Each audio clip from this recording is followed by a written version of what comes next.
आप मेवात में अगर यूएपीए लगाते हो तो इसका मतलब आप एक विशेष समुदाय को टारगेट कर रहे हो। केवल आप मुसलमान को परेशान करना चाहते हैं। दोस्तों, आज मेवात की धरती पर यानी यह कहें कि नुहू जिले की अनाज मंडी में आज अभय सिंह चौटाला पहुंचे और इंडियन नेशनल पार्टी का पुरजोर तरीके से यहां पर प्रचार किया गया था।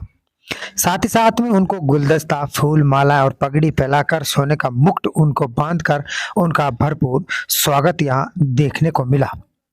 जिस स्वागत में फखरुद्दीन एडवोकेट मौजूद रहे और वहीं से फिरोजपुर झिरका से अमन अहमद ने भी आज Indian National Lokdal party join की और अभय सिंह चौटाला ने उनके गले में इंडियन नेशनल लोकदल पार्टी का पट्टा बांधकर उनको अपनी पार्टी में शामिल किया। आज अनाज मंडी नुहू की अगर बात करें तो जिसमें तकरीबन 20,000 लोगों की तादाद में लोग यहाँ पर मौजूद रहे और पुरजोर तरीके से लोगों ने उनके लिए उनके स्वागत में जोरदार तालियां बजाई। आप ये देखो कि आपके यहाँ पे पहले दंगे कराए गए, एक साजिश के तहत आपका आपसी भाईचारा खत्म करने की कोशिश करी गई सरकार की तरफ से। मुख्यमंत्री ने प्रेस को बुला करके ये बात कही थी कि साजिश को जिस किसी ने भी रचा है मैं उसका पर्दाफाश करूंगा और उसे सख्त से सख्त सजा दूंगा। ये बंद करवाओ जो बीजी समझ रहे। आज 6 महीने बीत गए उन बातों, अब तक जो है सरकार की तरफ से ये नहीं बताया गया कि साजिश का कौन इसको करने वाला है। 6 महीने में अनेक नौजवान बच्चों को जिनका कोई कसूर नहीं था, बेवजह उन बच्चों के ऊपर झूठे मुकदमे लगा करके उनको जेल में बंद कर दिया। जेल में भी उनको प्रताड़ित किया गया, उनके साथ मार पिटाई की गई, उन्हें परेशान किया गया। और अब जब कोर्ट से उनको जमानतें मिलने लगी, जब वो बाहर आना शुरू हो गए, तो कैसे उनको रोका जाए, उसके लिए जो यूएपी है उसका एक्ट लगा दिया। अगर एक्ट लगाना है तो फिर पूरे प्रदेश के लोगों पे लगना चाहिए, ना कि केवल मेवात के लोगों पे। आप मेवात में अगर यूएपीए लगाते हो तो इसका मतलब आप एक विशेष समुदाय को टारगेट कर रहे हो। केवल आप मुसलमान को परेशान करना चाहते हैं, मेवात के लोगों को परेशान करना चाहते हैं। मैंने ये बात विधानसभा में उठाई थी कि आप ये भेदभाव क्यों करते हैं, या तो इस एक्ट को पूरे प्रदेश में लागू करो। गुड़गांव जी नहीं, मैंने कहा पूरे प्रदेश में करो, गुड़गांव में भी करो। इमाम को जो काटा मारा उसके लिए भी कहा, और या फिर इसको वहां पे भी खत्म करो। लेकिन जानबूझ करके साजिश रची गई है।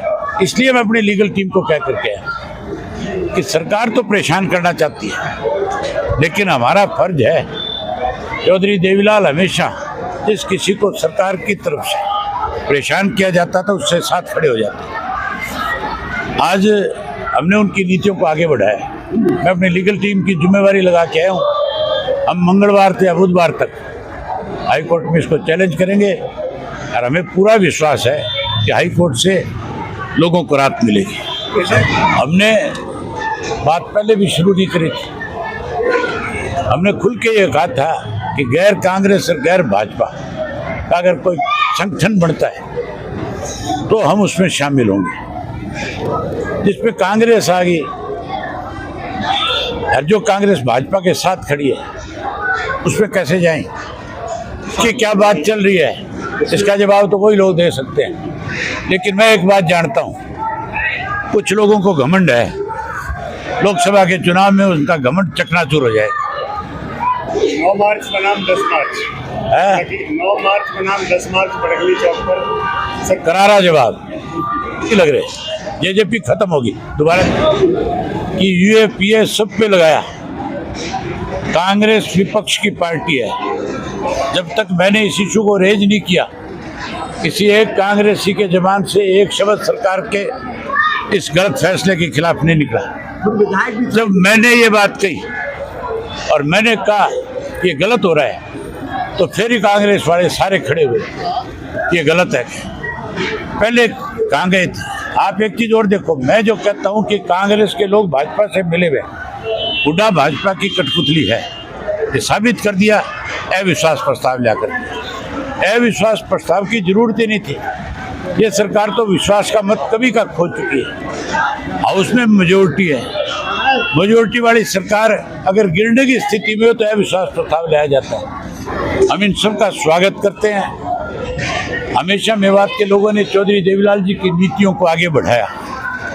आज भी उनकी नीतियों को आगे बढ़ाते हुए पार्टी में आए हैं, पार्टी में विश्वास व्यक्त किया है। हम इन्हें पूरा मान सम्मान देंगे और इनसे भी उम्मीद करेंगे कि पार्टी के संगठन को और ज़्यादा मजबूत करेंगे। किए हमने पहले भी पूरे किए और आज भी जो वायदे किए आपके सामने फिर ठोक करके कह देता हूँ। हमारा राज बनने के बाद पहली कैबिनेट की मीटिंग में 7500 रुपया पेंशन करेंगे, गैस का सिलेंडर मुफ्त देंगे, 1100 रुपये गृहिणी के खाते में देने का काम करेंगे और गरीब आदमी को पक्का मकान मिले, 100 गज का प्लाट मिले, इसका कानून बना देंगे। उसके साथ साथ उसी दिन ये फैसला कर दूंगा कि सारे बिजली के मीटर पाड़ करके मनोहर लाल खट्टर के घर के आगे ढेर लगा दें और नए मीटरों के ऑर्डर कर दूंगा। जब तक नए मीटर नहीं आएंगे महीने के 500 रुपये के हिसाब से बिल लिया जाएगा। इनके बारे में बड़े विस्तार से प्रेस के सामने कल सारी बात रखी। इस बजट को कृषि के क्षेत्र में कम कर दिया गया, स्वास्थ्य के क्षेत्र में कम कर दिया गया, इरिगेशन में कम कर दिया गया, शिक्षा में कम कर दिया, सड़कों में कम कर दिया, परिवहन में कम कर दिया। बजट में केवल एक ही चीज़ है, 34,000 करोड़ का कर्जा चढ़ गया। अब हरियाणा प्रदेश के अंदर ये तो कहते हैं कि हमने कोई नया कर नहीं लगाया, नए कर की बजाय एक ऐसा कर लगा दिया कि जो भी कोई बच्चा पैदा होगा पहला, वो बच्चा 2 लाख रुपया कर्जा अपना सर पे लेकर के आएगा सरकार को।